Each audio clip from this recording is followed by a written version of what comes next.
और प्रभु सहायता करे, क्योंकि और एक हफ्ता हमारे लिए मीटिंग का तैयारी है। और वाकई में पंजाब आशीर्वादित है, प्रभु ने बहुत रहम करी, वरना इतनी लगातार जो कन्वेंशन है कहीं नहीं चलता।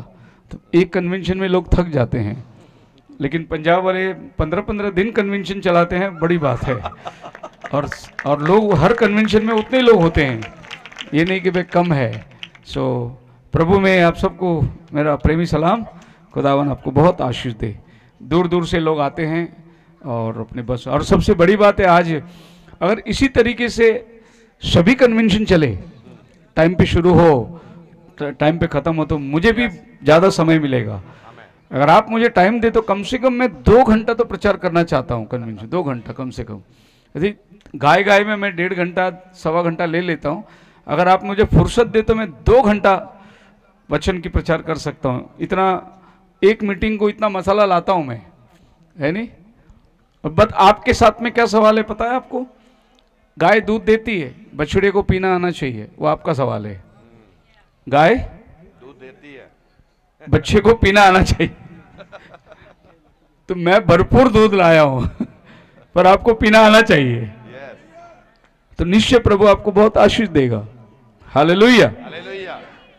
लोग सोचते हैं संदेश विदेशियों के पास से आता है, ये सरासर गलत है।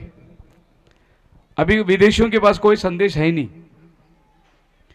क्योंकि अभी विदेश के अंदर अगर आप हालात देखेंगे, परिस्थिति देखेंगे, तो अगर आप नेट में जाते होगे तो देखना कि कितने लोगों ने इस मैसेज को छोड़ दिया है अभी, और इस मैसेज के विरुद्ध में लोग बात कर रहे हैं। अभी मेरी कुछ समय पहले एक बंदे के साथ डिबेट हुआ था, वो इजराइल से आया था, और इजराइल से आकर यहाँ लोगों को भरमारा है कि अभी भाई ब्रनम जो है नबी नहीं है, जबकि 40 साल वो यही संदेश प्रचार किया। कितना साल? 40 साल। 40 साल के बाद उसको अभी समझा कि भाई ब्रनम जो है वो प्रॉफिट नहीं है। अफसोस की बात है। और ये बंदा जब ये बॉम्बे आया था, पता नहीं इसको किसी ने कांटेक्ट किया, पंजाब में भी आता है वो, तो उसको लगा कि भाई 22 शेखर को अगर पकड़ेंगे तो पंजाब में बहुत से लोगों का पास संदेश जाएगा।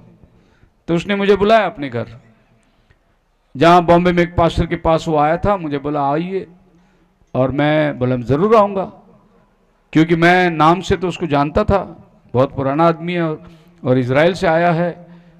तो मैं जब जाकर उससे मिला, उसने मुझे कुछ पर्ची दी और 4-5 पेज था, मैंने उसको पढ़ा। पढ़ने के बाद में मैंने वापस उसको दे दिया।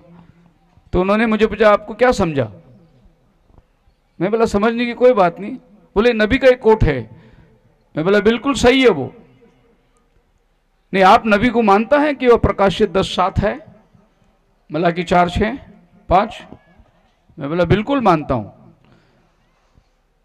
तो बोले लेकिन आपको सबूत देंगे? मैं बोला जरूर दूंगा सबूत। फिर मैंने उसको बोला कि आओ आप, हम दोनों क्यों बात करते हैं, हम सब मिलके बात करेंगे। मैं एक पास्टर लोग की मीटिंग लगाता हूं और आप आ जाइए और वहां पेश करिए, तो मेरी जगह और बहुत से लोग की आंखें खुल जाएगी।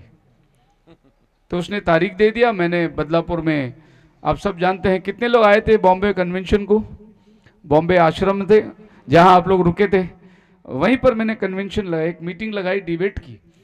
और मैंने वो डिबेट में अपने सभी पास्टर लोग को संदेशा भेजा कि एक बंदा जो 40 साल के बाद आज वो बोल रहा है कि भाई ब्रनम प्रॉफिट नहीं है, तो आइए बैठेंगे डिबेट के लिए। तो 127 पास्टर लोग आए। कितने? 127 पास्टर लोग आ गए, पूरी महाराष्ट्र से, आंध्र से, दिल्ली से, सब आ गए। उनके लिए सब रहने की सुविधा करी और डिबेट शुरू हुआ। और डिबेट शुरू जब हुई थी तो मेरी एक छोटी सी गलती ये हो गई कि मैंने एक बुजुर्ग पास्टर को बिठाया था कि वो बात करे। तो मैं सोचा कि हम तो छोटे हैं, और मैंने उस पास्टर को बिठाया था जिसने उसको बपतिस्मा दिया था। तो मैंने बोला कि ये बंदा उसके साथ अच्छा बात कर सकता है, लेकिन वो मेरी गलती हो गई कि वो बंदा बात ही नहीं कर सका, क्योंकि वो बंदा इतना पर्सनल हो गया, उसकी निजी जीवन की बातें निकालने लगा। तू ऐसा किया, तो ऐसा किया, तो ऐसा किया। उसने भी नहीं छोड़ा, उसने बोला तू भी तो ऐसा किया, तू भी तो ऐसा किया, तू भी तो ऐसा किया। और डिबेट जो है वो पर्सनल हो गई। और मतलब इतना जो प्रयास किया था मैंने वो बेकार चला गया। पर मैंने उससे कहा कि जब भी तुम आओगे इंडिया में तो एक आदमी रहेगा तुम्हारे से सवाल पूछने वाला। उसके बाद वो एक दो मरतबा आके गया, लेकिन उसकी मीटिंग की खबर किसी को मिली नहीं। चुपके से आया और कुछ चुपके से गया। अभी हाल फिलहाल वो इंडिया में है, आया था, हाँ फिरोजपुर में आया, अभी इंडिया में है। तो उसके बंदे लोगों ने मीटिंग की बात करी। मैंने बोला हाँ लगाओ मीटिंग, डिबेट देते। तो इस नवंबर के 7, 8, 9 3 दिन की बोली डिबेट रखेंगे। एक दिन मलाकी 4 में, एक दिन प्रकटीकरण 10 में, और एक दिन गॉड हेड में। मैं बोला ओके, हमने डेट दे दी और हमने फिक्स कर दिया मीटिंग। बाद में जैसे वो मीटिंग की तारीख नज़दीक आई तो उसने एक शर्त रखा, बोला कि कैमरा नहीं चलेगा। मैं बोला कैमरा क्यों नहीं चलेगा भाई, कैमरा चलने दो ताकि औरों को देखने को मिलेगा। बोले नहीं मैं नहीं बात करूंगा। क्या मर्जी है आपकी। तो उसने वो बात को टाल दिया उधर। फिर बाद में मैंने वापस उसको बोला ठीक है कैमरा नहीं चलेगा, आओ बैठो तो सही।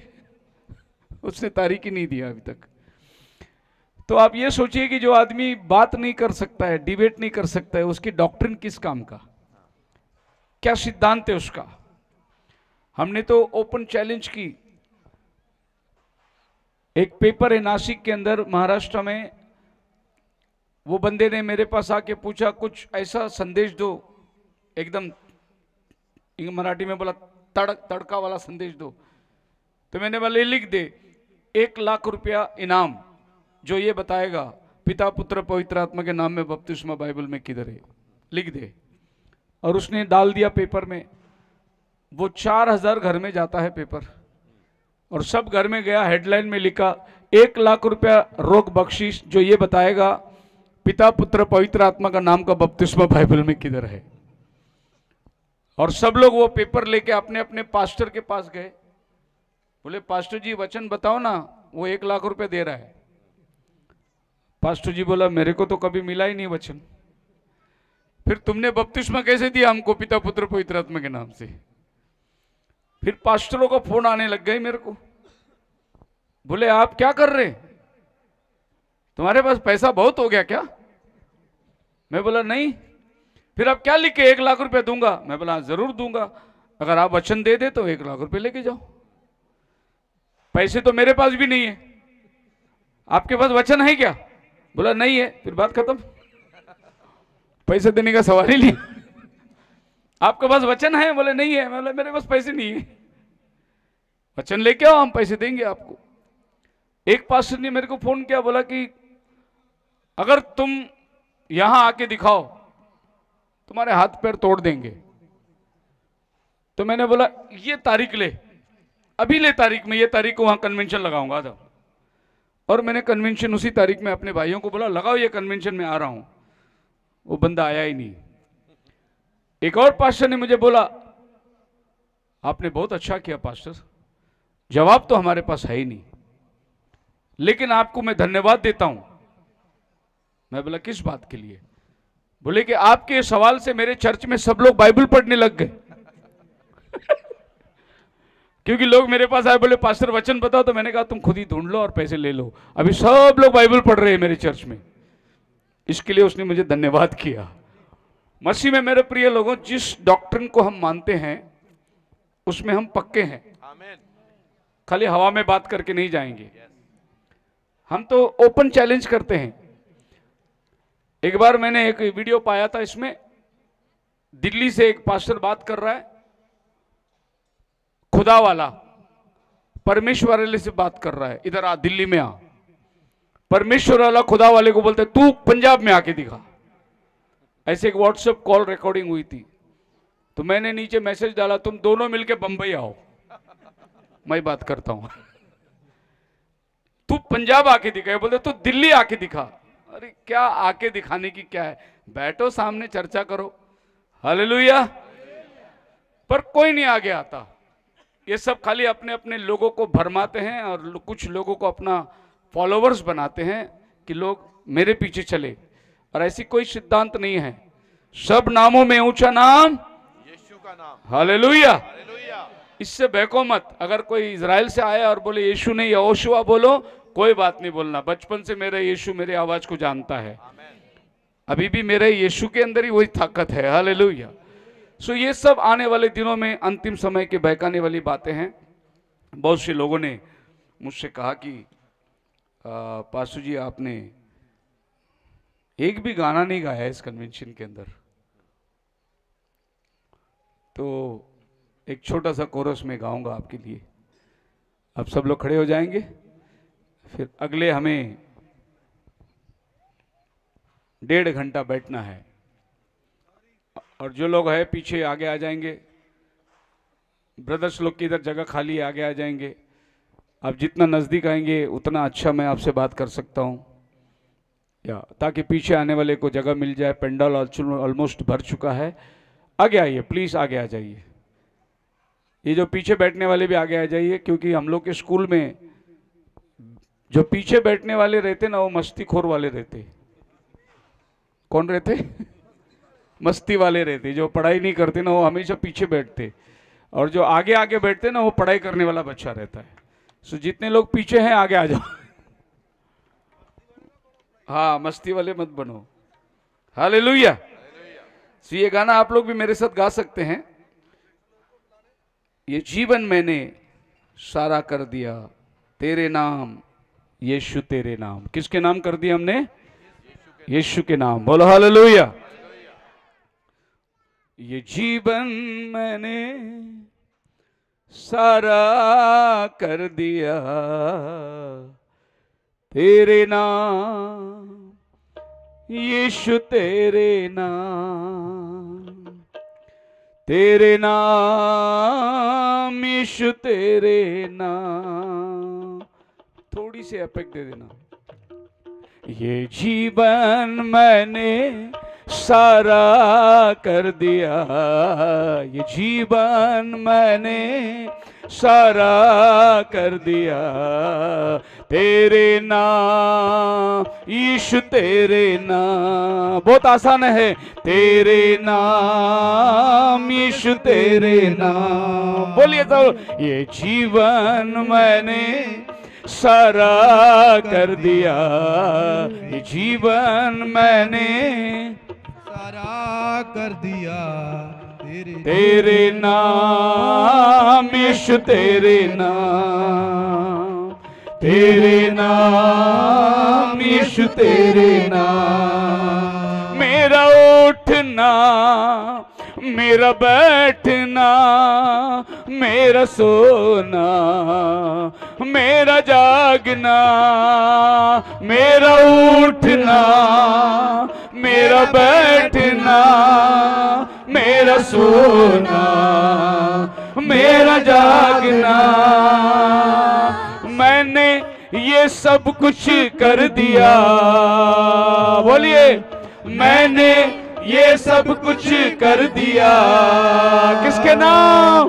तेरे नाम यीशु तेरे नाम, तेरे नाम यीशु तेरे नाम। ये जीवन मैंने सारा कर दिया, ये जीवन मैंने सारा कर दिया तेरे नाम यीशु तेरे नाम, तेरे नाम यीशु तेरे नाम। मैं जहां भी जाता हूं उसके नाम की महिमा करने जाता हूं। उसके नाम के अलावा और कोई मकसद है नहीं। तेरे नाम से जहां भी जाऊंगा तेरी महिमा को वहां पे देखूंगा। तेरे नाम से जहां भी जाऊंगा तेरी महिमा को वहां पे देखूंगा। मैंने ये सब कुछ कर दिया, मैंने ये सब कुछ कर दिया। किसके नाम? तेरे नाम यीशु तेरे नाम, तेरे नाम यीशु तेरे नाम। ये जीवन मैंने सारा कर दिया, ये जीवन मैंने सारा कर दिया, तेरे नाम यीशु, तेरे नाम, तेरे नाम यीशु, तेरे नाम, तेरे नाम यीशु, तेरे नाम। जोरदार तालियां उस नाम के लिए। Hallelujah, hallelujah, hallelujah. हम लोग बैठ सकते हैं।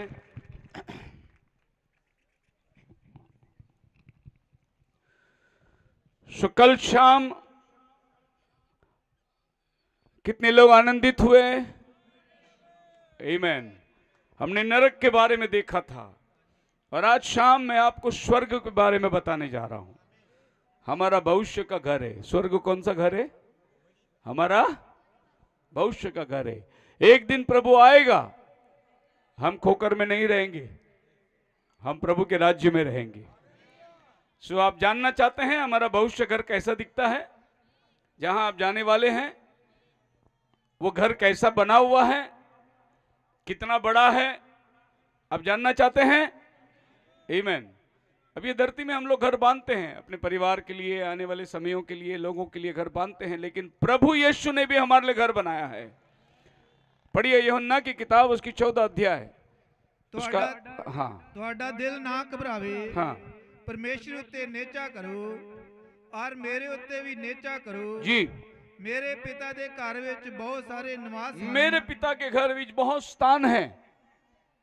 नहीं तो मैं थानू कहंदा हां। प्रभु यीशु कहता है कि अगर ना होता मैं कहंदा हां तो मैं तुमसे नहीं बताता। मेरे पास जगह है, इसीलिए मैं आपसे कह रहा हूं।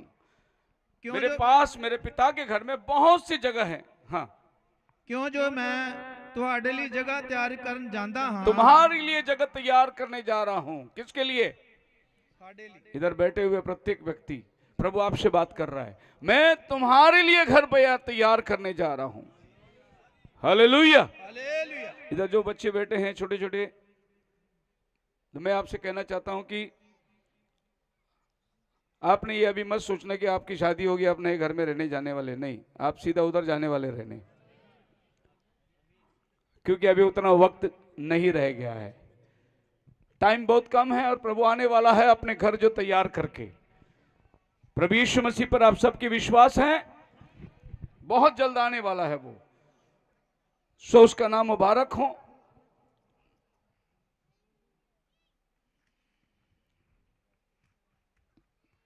माफ करना, मेरी पेन कहाँ रहेगी?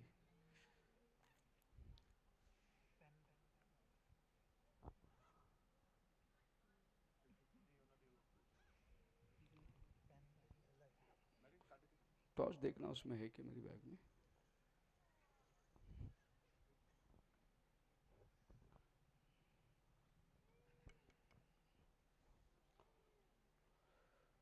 सो कल हम लोग इस चार्ट को देखें। 7 अयाम का चार्ट है, 7 डायमेंशन। और इस चार्ट में मैंने आपको बताया था कि हम लोग धरती के ऊपर हैं जहां बैठे हुए हैं, और धरती के ऊपर बाजू में 3 भाग हैं। एक है जहां पवित्र लोग जो प्रभु में सोते हैं वो जाके रहते हैं। दूसरा है जहां फरिश्ते रहते हैं, और तीसरा है जहां परमेश्वर वास करता है।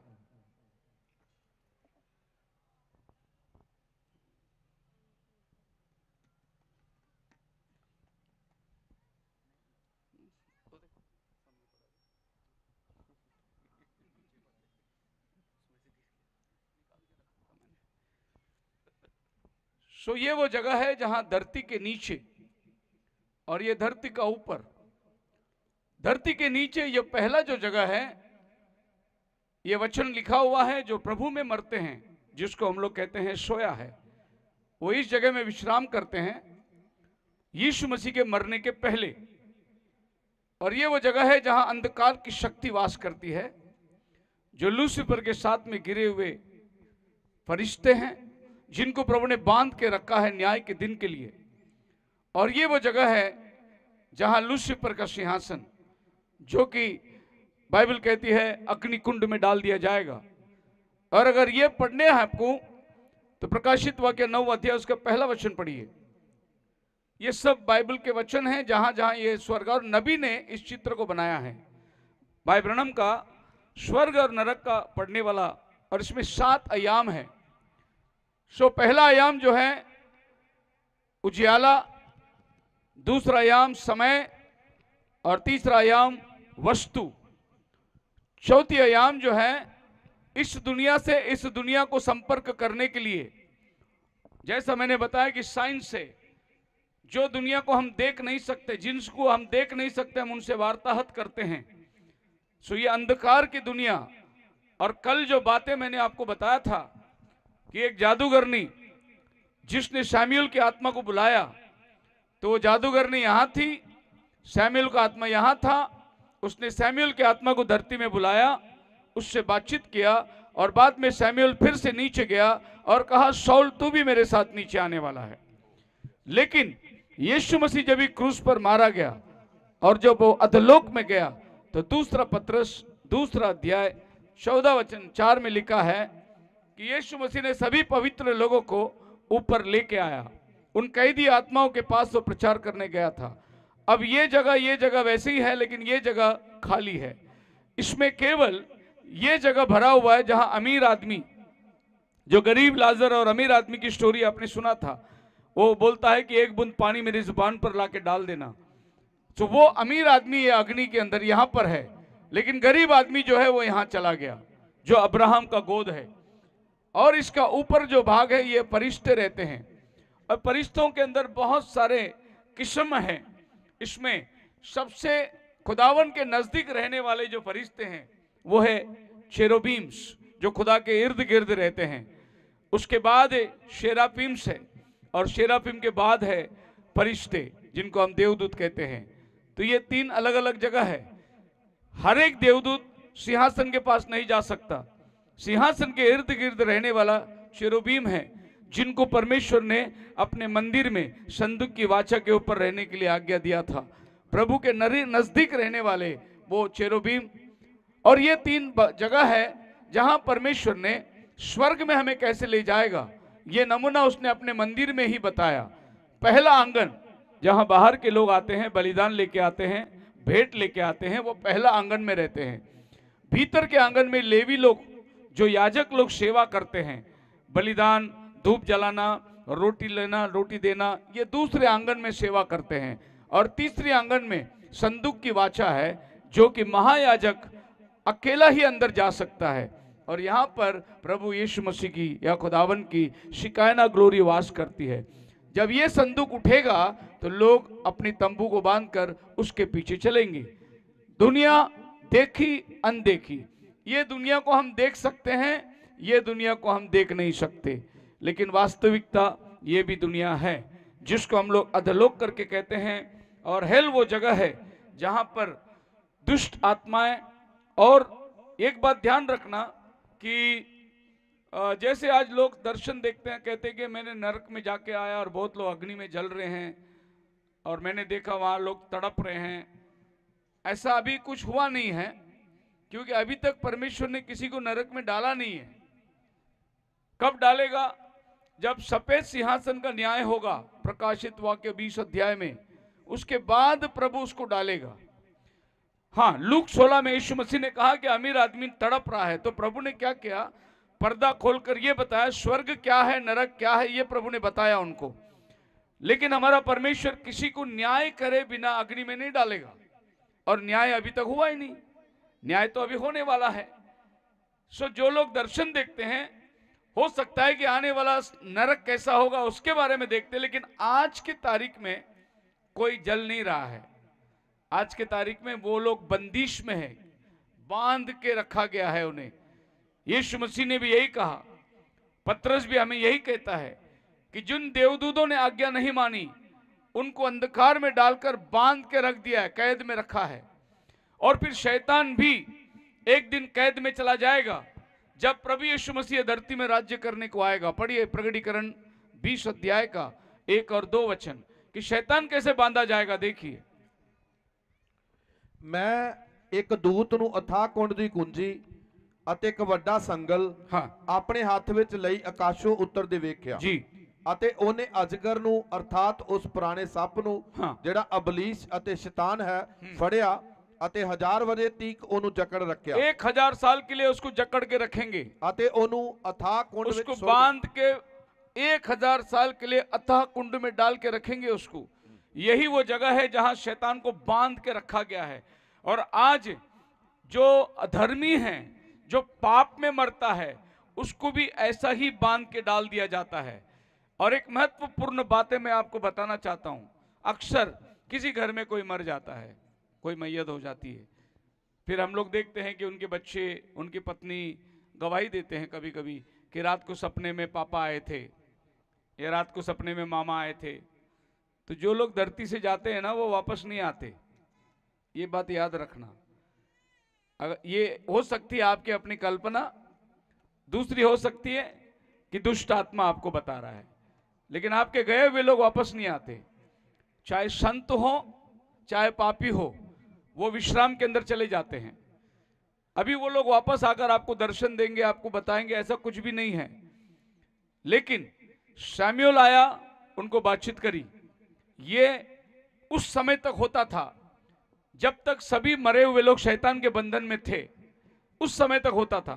लेकिन अभी सब मरे हुए लोग यीशु के बंधन में हैं, तो वो लोग नहीं आते अभी, बल्कि वो लोग आपके और हमारे इंतजार कर रहे हैं कि एक दिन हम भी वहां जाने वाले हैं। बोलो हालेलुया। दाऊद राजा ने अपने बेटे के लिए 7 दिन उपवास किया, और 7वां दिन जब बेटा मर गया तो दाऊद राजा खाना खाना और सबको बोला कि आप शोक छोड़ दो। तो लोगों ने दाऊद राजा से पूछा कि 7 दिन तूने पानी भी नहीं पिया, इतना दुख मनाया, आज बेटा मर गया तो सब कहते हैं कि खाओ पियो अभी अच्छे रहो, हमें समझ भी नहीं आ रहा है। तो दाऊद ने कहा अभी वो मेरे पास नहीं आएगा, मैं उसके पास जाने वाला हूं, तो मैं क्यों शोक करूं अभी, वो तो चला गया। लेकिन कल तक मेरी उम्मीद थी प्रभु उसको चंगाई देगा, उसको जीवन देगा, इसीलिए मैं पानी नहीं पिया, मैं प्रभु के पास गिड़गिड़ाकर मांगा, लेकिन आज वो चला गया है, अभी वो मेरे पास नहीं आएगा। फिर आप बाइबल पढ़ सकते हैं, पहला थिस्सलुनीकियों की किताब, उसकी 4 अध्याय और उसका 13 वचन से आप पढ़ोगे तो जो मसीह में मरते हैं उनके बारे में बाइबल क्या कहती है। पहला थिस्सलुनीकियों 4 अध्याय पढ़िए। हाँ हे ਭਰਾਵੋ हाँ ਅਸੀਂ ਨਹੀਂ ਚਾਹੁੰਦੇ ਜੋ ਤੁਸੀਂ ਉਹਨਾਂ ਦੀ ਵਿਥਿਆ ਤੋਂ ਜਿਹੜੇ ਸੁੱਤੇ ਪਏ ਹਨ ਅਣਜਾਣ ਰਹੋ। हाँ ਭਈ ਤੁਸੀਂ ਹੋਰਨਾਂ ਵਾਂਗੂ ਜਿਨ੍ਹਾਂ ਨੂੰ ਕੋਈ ਆਸ ਨਹੀਂ हाँ ਸੋਗ ਨਾ ਕਰੋ। हाँ ਕਿਉਂਕਿ ਜੇ ਸਾਨੂੰ ਇਹ ਪ੍ਰਤੀਤ ਹੋਈ ਹੈ ਭਈ ਯਿਸੂ ਮੋਇਆ ਅਤੇ ਫਿਰ ਜੀ ਉੱਠਿਆ ਹੈ ਤਾਂ जो लोग मर गए उनके बारे में तुम शोक मत करो, क्योंकि तुम्हें मालूम है वो कहां गए हैं, उनके बारे में तुम रोना नहीं धोना नहीं। पर आज ऐसा है कि जो मर गए उनके बारे में शोक होता है बहुत। इसमें कुछ लोग ऐसे भी शोक करते हैं जो ओवर एक्टिंग होता है, वो दिखावा होता है। वो जैसे यीशु मसीह एक मरी हुई लड़की के पास गया था, लोग रो रहे थे, प्रभु ने कहा लड़की मरी नहीं सोई है, तो लोग हंसने लगे, बोले कि कमाल है, हम लोग कब से बैठ के रो रहे हैं और ये कह के कहता है कि मरी नहीं सोई है, फिर हम क्या बेवकूफ हैं यहाँ बैठ के रो रहे हैं। वो हंसने लगे, तो प्रभु ने क्या किया, जितने हंस रहे हैं इनको बाहर निकालो बोला। और जब उनको सबको बाहर निकाला, प्रभु अंदर गया, उनके माँ बाप को लेकर और मरी हुई लड़की को निकालकर उसके हाथ में दे दिया। तो यीशु ने बोला वो मरी नहीं सोई है, प्रभु बोलता है, लेकिन लोग हंसने लगे। ऐसे बहुत रोने वाले आते, कभी कभी आ जाते बाहर से और मर गए तो देख के रोते। पता है आपको कैसे लगता है, अरे अरे तू क्यों गया रे प्रभु, मेरे को लेने का था ना। सुना है क्या कभी? लेकिन जब इसकी नंबर आएगी तो भागेगा मारा मारा ही। लेकिन रोने के टाइम बोलेगा अरे तू क्यों गया प्रभु, मेरे को क्यों नहीं लिया, अरे मेरा मेरा मेरा। फिर आके बोलेंगे आँखी खोलना, आँखी खोलना, देख कौन आया है। कौन आया, वो कहाँ देखेगा अभी, वो गया अभी। देख कौन आया है, मामा आया, देख अभी, देख दुबई से तेरे अंकल आए हैं, देख आँखी खोलो। वो कहाँ आँखी खोलेगा, वो चला गया अभी। और फिर मरने के बाद बड़ी चादर और फूल और ये लेके के कब्र में डालेंगे। जब वो जिंदा था तब ये गुलाब का फूल नहीं लाके दिए उसको, लेकिन मरने के बाद ढेर सारे फूल लेके के डालेंगे। जब वो जिंदा था, बीमार था, तभी जाकर आप उसको मिलते, गुलाब का फूल देते, वो चंगाई होता, बरकत देता, आशीष पाता। अब मरने के बाद उसके कब्र पे क्या चढ़ाएंगे? चादर चढ़ाएंगे। सो बाइबल हमें बोलता है मरे हुओं के विषय में तुम शोक मत करो, क्योंकि वो प्रभु के पास चले गए हैं और वो विश्राम में हैं। हालेलुया। पर हमें जानो कि हमें जो मरते हैं वो इस जगह पर नहीं जाते, परंतु वो प्रभु के पास विश्राम पाते हैं। और ये जगह कहाँ है? प्रभु यीशु मसीह ने ठीक ठीक अपने वचनों में बताया। मत्ती 12 अध्याय का 40 वचन में उसने बताया, जैसा जोना 3 दिन मछली के पेट में था, वैसा मनुष्य का पुत्र 3 दिन इस धरती के अंदर रहेगा। तो यीशु मसीह ने खुद बताया कि आदमी कहाँ रहेगा मरने के बाद? जो पाप में मरता है।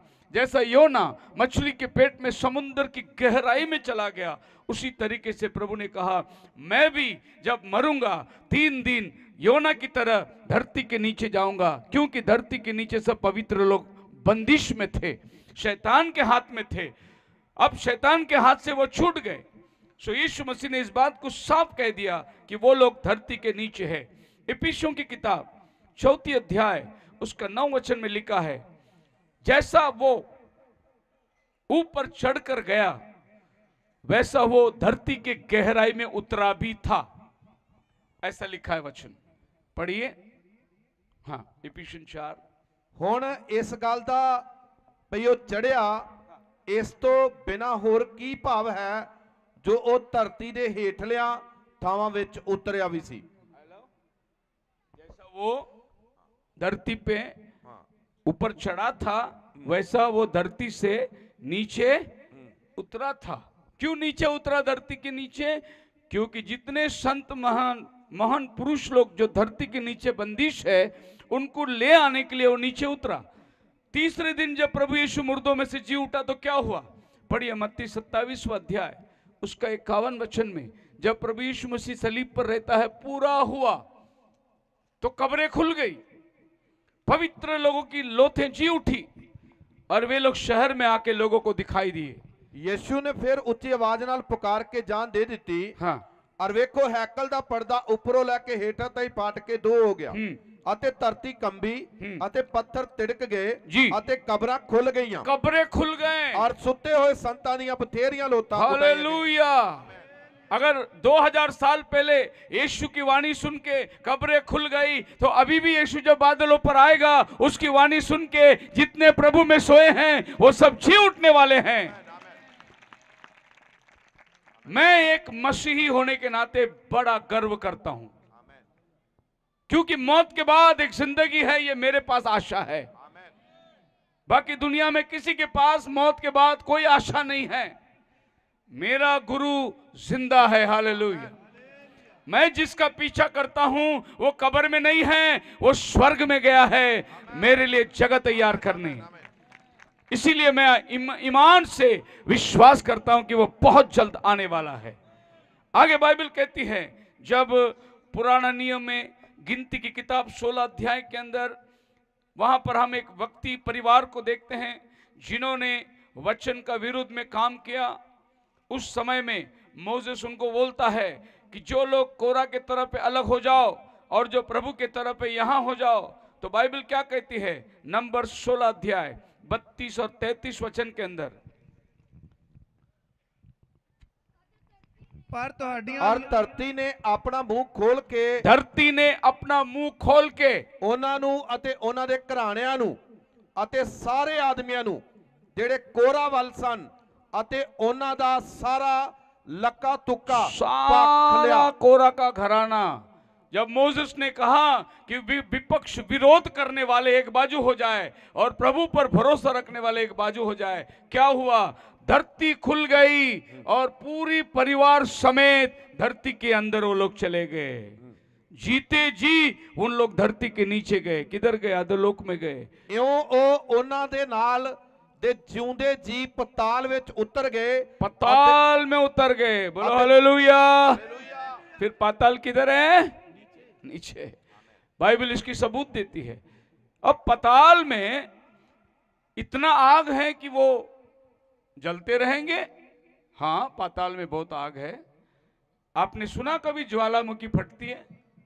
धरती से आग निकलती है, इतना आग निकलती है धरती से, ज्वालामुखी, ऐसी ज्वालामुखी कई देश में फटे। इतना आग किधर से आता है? धरती के नीचे है। उतना आग समा के रखा हुआ है प्रभु ने, और ये प्रभु डालने वाला उन लोगों को। आप मेरे साथ हैं? देखो, अंदर जाने वाले एक बात ध्यान रखना, अगर उस आग में जाने का है तो आज रात घर में जाओ, जरा चूल्हे में या सिलेंडर में उंगली रख के देखो क्या होता है। देखो तो फिर आप ये सोचो कि ये सिलेंडर आग मेरे हाथ को जला देगी तो नरक में जाएगा तो क्या होगा। इसके लिए आज रात को अपना जीवन आप प्रभु को दे दो। अगर कोई ऐसा शख्स है जिसने अभी तक अपना जीवन प्रभु को नहीं दिया है, आज वक्त है। इब्रानी 3:15 में लिखा है,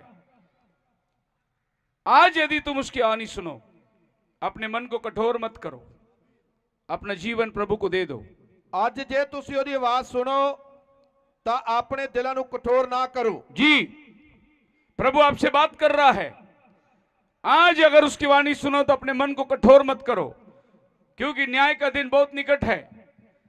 मैं आपको कहना चाहता हूं, मैं जहां भी कन्वेंशन में प्रचार करता हूं तो ये बोल के प्रचार करता हूं, प्रभु ना करे ये हमारी आखिरी मीटिंग हो। मौका मिले तो हम फिर मिलेंगे, लेकिन प्रभु का आना बहुत निकट है। ऐसा सोचो कि हमारी आखिरी मीटिंग है। हालेलुया। और ये मीटिंग में मैं अपना जीवन प्रभु को देना चाहता हूं। ये हम हर एक का निर्णय होना चाहिए। ये नहीं कि कन्वेंशन में गए, खाना खाए, बहुत अच्छा मीटिंग था, बहुत अच्छा गाने को मौका मिला, हम भी 2 गाना गाया, उसने भी 2 गाना गा लिया, कन्वेंशन हो गई। नहीं, कन्वेंशन मीटिंग आपको स्वर्ग के राज्य के लिए तैयार कर रही है, और आप तैयार होते चले जाइए। प्रत्येक मीटिंग के अंदर एक दिन प्रभु आएगा तो आप अपने आप को उसके राज्य में पाएंगे। सो आज मैं आपके सामने रखना चाहता हूं स्वर्ग की बातें, हमारा भविष्य वाला घर। और फिर एक बार मैं इसी डायग्राम की बात कर रहा हूं। अभी मैं इसके नीचे वाली बात कर रहा था, अभी मैं इसके ऊपर वाली बात करनी चाह रहा हूं। और मैं उम्मीद करता हूं कि हम सबकी आशा है कि हमको ऊपर जाना है, नीचे नहीं। प्रभु ने हमारे लिए जगह तैयार किया है। सो परमेश्वर ने जब हमारे लिए स्वर्ग राज्य बनाया तो बिल्कुल उसने ये धरती पर एक स्वर्ग का राज्य पहले बनाया था। उसमें हमारा पहला माँ बाप आदम और हव्वा को रखा हुआ था। सो आदम और हव्वा को प्रभु ने उत्पत्ति में रखा, और यही बातें प्रभु फिर एक बार प्रकाशित वाक्य में लेके आ रहा है। सो उत्पत्ति से लेकर प्रकाशित वाक्य तक जो घटनाएं बीती है, ये 6000 साल का इतिहास है। सो आज जो प्रभु आपको दे रहा है वो 6000 साल पहले आदम को दिया था, लेकिन आदम उसको खो दिया। इसीलिए आज आप और हम इस पाप की दुनिया में पैदा हुए। मैं पाप की दुनिया में पैदा हुआ, उसका जिम्मेदार मैं नहीं हूं, उसका जिम्मेदार मेरा परदादा आदम है। समझ में आए? आप पाप में पैदा हुए, उसके जिम्मेदार आप नहीं है, आपका बाप है, आपका बाप आदम जात। लेकिन सुसमाचार आने के बाद, यीशु मसीह का बलिदान आपको मालूम पड़ने के बाद कि उसने मुफ्त में मेरे लिए जान दिया, ये जानने के बाद अगर आप पाप में रहना चाहते हैं तो उसकी जिम्मेदार आप है, उसका जिम्मेदार प्रभु नहीं है। मेरे लिए प्रभु ने क्रूस में मुफ्त में अपना जान दे दिया, क्योंकि हम जिम्मेदार नहीं है पाप में पैदा होना। इसीलिए परमेश्वर ने हमें मुफ्त में उद्धार दे दिया। लेकिन अगर हम ये उद्धार को जानने के बाद भी पाप की जिंदगी में रहना चाहते हैं, उसका जिम्मेदार आप खुद हैं, खुदावन नहीं है। सो अब समझ जाना कि जिम्मेदार कौन ठहरता है। सो पहली बात, आदन के वाटिका में हमने क्या देखा? एक जीवन का पेड़ है, और इस जीवन के पेड़ से आदम ने नहीं खाया, उसने भला और बुरा का ज्ञान के पेड़ से खाया, और ये पेड़ आदम को छोड़ना पड़ा। फिर आप प्रकाशित वाक्य में आ जाएंगे, 22वां अध्याय उसका 14 वचन में, तो बाइबल क्या कहती है? तन ओ जेड़े अपने वस्त्र धो लेंदे हन, भाई उन्हां नूं जीवन दे बिरछ दे उत्ते हक होवे। सो जहां हम जाने वाले हैं स्वर्ग का राज्य, उधर जीवन का पेड़ है। अब देखिए, जो जीवन का पेड़ यहां आदम ने खो दिया, वही जीवन का पेड़ प्रकटीकरण में आती है। प्रकटीकरण में प्रभु फिर आपको मौका देता है कि वो जीवन के पेड़ से आप खा सकते हैं। इस जीवन के पेड़ से आप पहले खा सकते थे, लेकिन आपका बाप आदम ने मजबूर कर दिया, जिसके वजह से हम लोग पाप में पैदा हुए।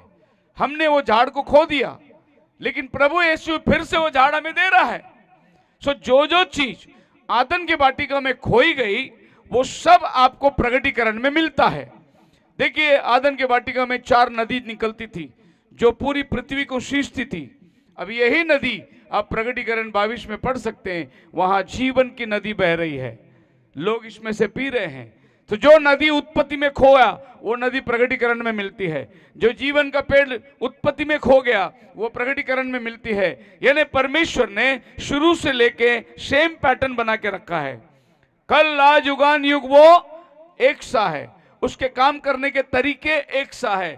खाली समयों के अंदर लोगों को भिन्नता के अंदर वो अपने आप को प्रकट किया, परंतु उसका काम करने का तरीका बिल्कुल वैसे ही है, उसमें कोई बदलावट नहीं। जब मूसा ये धरती में आया, प्रभु ने मूसा को बोला एक तंबू बनाना, और ये तंबू के अंदर मैं निवास करूंगा और मैं तुम्हारे साथ साथ चलूंगा। जो परमेश्वर आसमान में वास करता था, वो बोला अभी मैं तुम्हारे साथ चलूंगा, पर मेरे लिए एक निवास स्थान बनाना। और मोसेस ने निवास स्थान बनाया। इसको कहते हैं तंबू।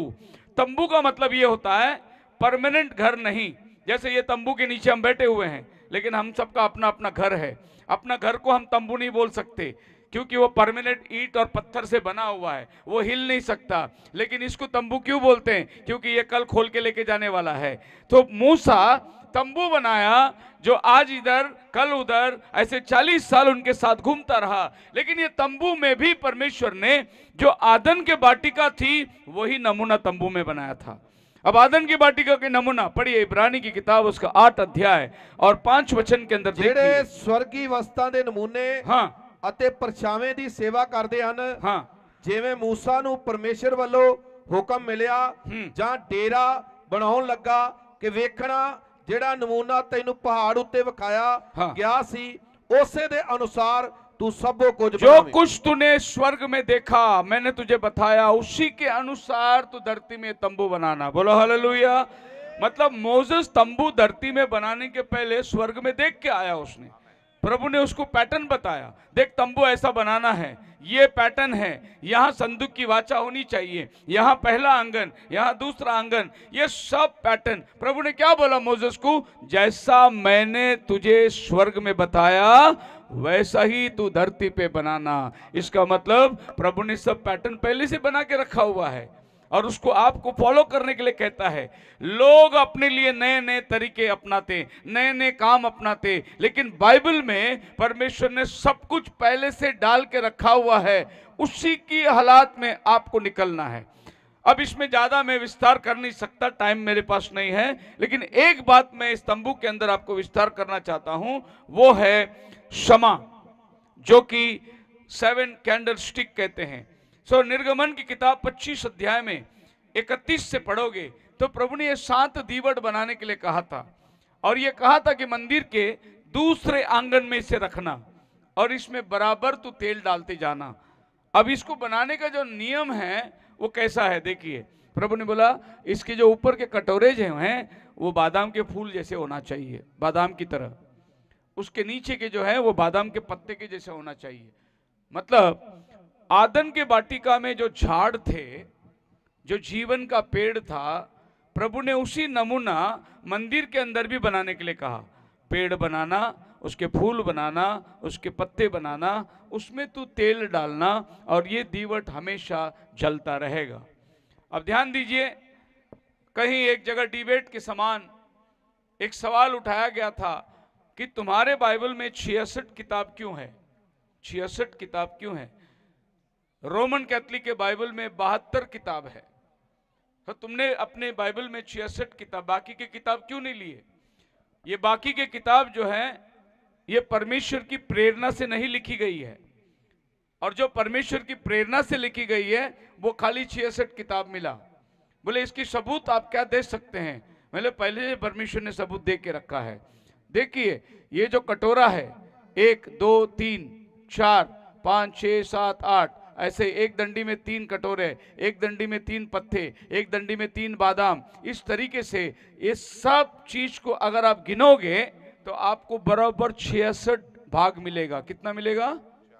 66 भाग मिलेगा। इसीलिए हमारे बाइबल में कितना किताब है? 66 किताब है। सो परमेश्वर ने बाइबल में कितना किताब होगा वो पहले ही समा के अंदर समा के रख दिया है। इतना ही किताब आगे होना चाहिए। आपको सबूत चाहिए कि बाइबल में इतनी किताब कहां परमेश्वर ने दिया गया है। आप मेरे साथ हैं? हालेलुया। उसके बाद हम जाएंगे, बाइबल कहती है जब आदम और हव्वा को बगीचे से बाहर निकाला गया तो वहां पर 2 करूब को परमेश्वर ने रखा जो बाग का रक्षा करे कि आदम जाकर जीवन के पेड़ से ना खा ले। अब आदम और हव्वा को बगीचे से बाहर निकाल दिया गया, दोबारा आदम अंदर ना जाए, इसीलिए प्रभु ने वहां पर तलवार रख दी ताकि आदम उस पेड़ के फल को लेके खा सकता था अगर तलवार नहीं होती। लेकिन सवाल क्या है, पाप की दशा में अगर आदम जीवन का फल खा लेता तो उसको पाप की दशा से कोई बचा नहीं सकता, क्योंकि वो जीवन का पेड़ उसको हमेशा के लिए पाप में ही रखेगा। इसीलिए प्रभु ने बोला अभी तलवार रखो ताकि आदम अंदर ना आए, मैं बाहर जाऊंगा, आदम के लिए उद्धार का काम पूरा करूंगा और फिर आदम को मैं अंदर लेके आऊंगा ताकि तब वो जब जीवन का पेड़ खाए तो हमेशा की जिंदगी में रहे निष्पाप। कैसे? अगर वो फल खाता तो वो जिंदगी में कभी भी उद्धार में नहीं आ सकता था। इसीलिए प्रभु ने बोला पहले इसको बाहर निकालो। बोलो हालेलुया। अभी देखो आदम बाहर निकाला गया और पेड़ बगीचे के अंदर है। आदम अंदर नहीं जा सकता क्योंकि तलवार रखी है। अगर आदम अंदर जाए तो तलवार में मारा जाएगा। अगर आदम मारा गया तो आदम का बचाव कोई नहीं कर सकता। इसीलिए जीवन का पेड़ जो बगीचे के अंदर थी वो बगीचे से बाहर आ गई और यूहन्ना 15 में आके उसने बोला मैं सच्ची दाखलता हूं, जो कोई इस पेड़ में से खाएगा उसके अंदर जीवन होगा, जो मुझ में बना रहेगा वो हमेशा बना रहेगा, जो डाली मुझ में नहीं वो अपने आप से फलता नहीं। आपकी बात समझ में आ रही है? आदम अंदर नहीं जा सकता था, इसके लिए अंदर का पेड़ बाहर आ गया, वो था प्रभु यीशु मसीह। हालेलुया। और आज आप और हम सब उसी पेड़ में साटे गए हैं जो पौलुस कहता है इब्रानी रोमियो की किताब 11 अध्याय के अंदर कि हम जंगली होकर उस पेड़ में साटे गए। तो ये पेड़ अंदर से बाहर निकला। तो जब यीशु अंदर से बाहर निकला तो क्या हुआ? इस तलवार के अंदर उसको मरना पड़ा, वही था क्रूस की मौत। जब तलवार में मरा यीशु, अब तलवार निकल गया क्योंकि तलवार को खून मिल गया। जब तलवार बाहर निकलता है, कोई भी योद्धा अच्छे से जान ले, जब वो तलवार निकालता है उसको खून दिए बिना वो वापस अंदर नहीं रखता, उसको खून देना पड़ता है। तो वो अपनी उंगली काट के तो भी उसको खून देता है, उसके बाद तलवार अंदर जाता है। तो 2 तलवार आदम के वाटिका में निकली थी बाहर, उसको खून बिना अंदर नहीं जा सकता था। लेकिन आदम अपना खून नहीं दे सकता क्योंकि आदम पाप में पड़ा हुआ है। उसको एक निर्दोष खून की जरूरत थी। निर्दोष खून कौन दे सकता? सिर्फ यीशु मसीह निर्दोष खून दे सकता है। इसीलिए यीशु मसीह कुंवारी के पेट से पैदा हुआ ताकि उसके खून में कोई कलंक ना हो। बाकी जितने पैदा हुए सब शादी के रिश्ते में पैदा हुए।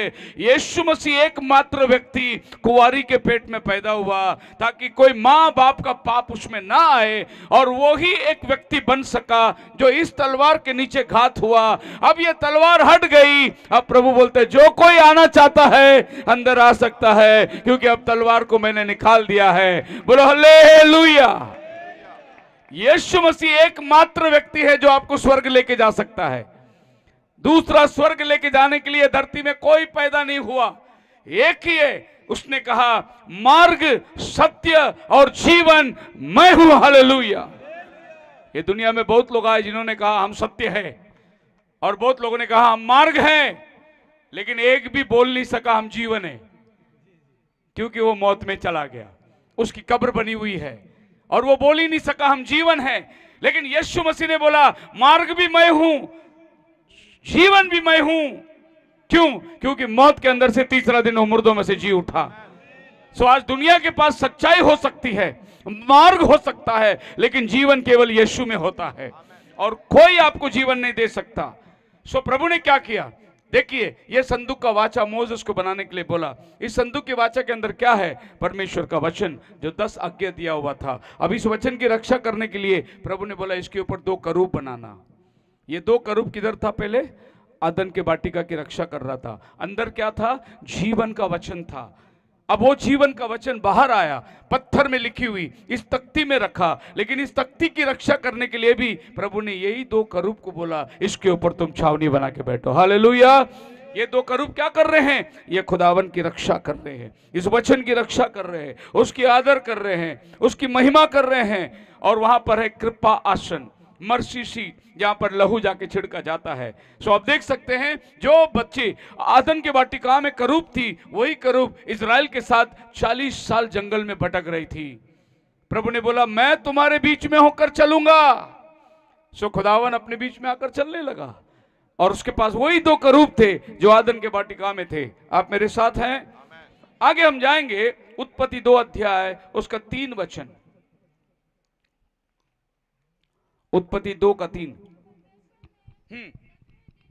चलो माइक माइक। हाँ, ਤਾਂ ਪਰਮੇਸ਼ਰ ਨੇ 7ਵੇਂ ਦਿਨ ਨੂੰ हाँ ਆਸ਼ੀਸ਼ ਦਿੱਤੀ ਅਤੇ ਉਹਨੂੰ ਇਸ ਲਈ ਪਵਿੱਤਰ ਠਹਿਰਾਇਆ जी, ਜੋ ਉਸੇ ਦਿਨ ਆਪਣੇ ਕਾਰਜ ਤੋਂ ਜਿਹੜਾ ਪਰਮੇਸ਼ਰ ਨੇ ਉਤਪਤ ਕਰਕੇ ਬਣਾਇਆ ਸੀ ਉਹ ਵਿਹਲਾ ਹੋ ਗਿਆ। परमेश्वर ने जब सब कुछ बनाया, 7वां दिन उसने विश्राम किया और 7वें दिन विश्राम करके उसने उस दिन को आशीष करी, क्योंकि 6 दिन में उसने अपना काम को पूरा किया।